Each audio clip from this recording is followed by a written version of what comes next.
জগন্নাথ দেব আজ যদি আমাদের জীবনে থাকেন, তার পিছনে যার হাত, তিনি কোনো রাজা নন, কোনো দেবতা নন, একজন কারিগর।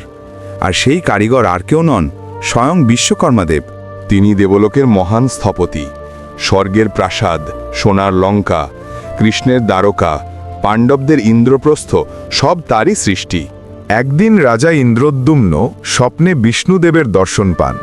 বিষ্ণু বলেন, সমুদ্রের ধারে এক বিশেষ কাঠ পাবে, সেই কাঠ দিয়েই আমার রূপ গড়ে তুলবে। রাজা সেই কাঠ পান, আর কাজের দায়ে পড়ে বিশ্বকর্মার ওপর।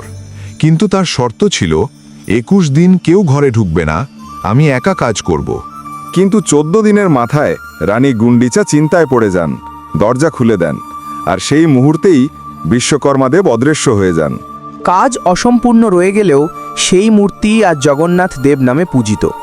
হয়তো বিশ্বকর্মা জানতেন ঈশ্বর আমাদের কাছে এমন অসম্পূর্ণ রূপেই থাকতে চান। আজও বিশ্বকর্মা পূজা মানে শুধু দেবতার নয়, সৃষ্টিশীলতারও পূজা। মেশিনের সামনে ধূপ জ্বালাই, কারণ এগুলি আজকের কারিগরদের হাতিয়ার।